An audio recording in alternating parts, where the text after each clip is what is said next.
The Huberman Lab podcast number 5, Understanding and Using Dreams to Learn and to Forget. Let's summarize it.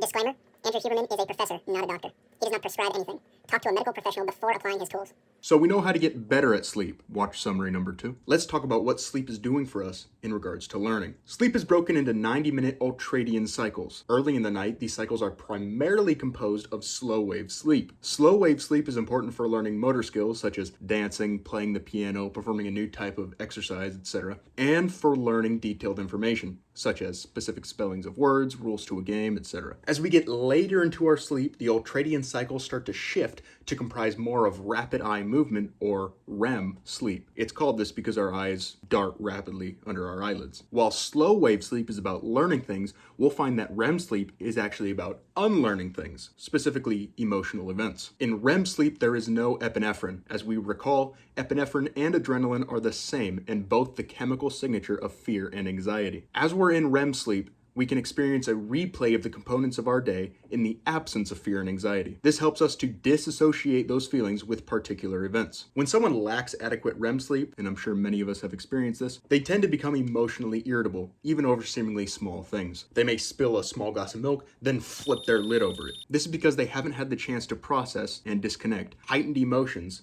from these events. REM sleep also creates certain associations for us via firing the exact same neurons as during a social event or new environment. Let's say you visit a new building you'll be working at. REM sleep allows you to piece together whether or not you want to take the elevator or the stairs to get to your office, whether or not you approach these certain peoples or you don't. REM sleep is what solidifies these associations. How can we get more specific types of sleep? The best tool to increase your amount of slow wave sleep is to perform resistance exercises, those involving lifting and moving weights. This won't disrupt other components of sleep. For REM sleep, we want to avoid taking serotonin supplements as there is no serotonin during REM sleep, and we want to avoid drinking a lot of water before bed. Now, you certainly don't want to go to bed dehydrated, but having a full bladder is an intense anxiety-inducing event that actually wakes many people up in the middle of the night. Another note is that it's been shown that having a regular amount of sleep is far more important than getting more sleep. What does this mean? It's actually better if you were sleeping, let's take 4 days here, 6 hours on the first night, and then 5 hours the next night, and then 6 again, and then 5 again,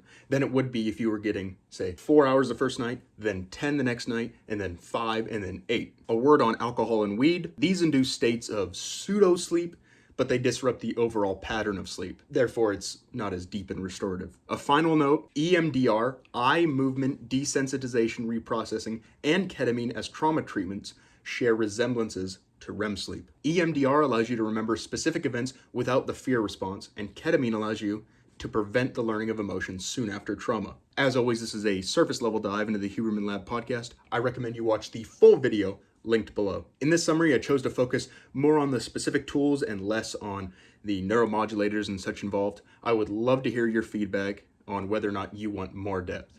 Thank you for watching.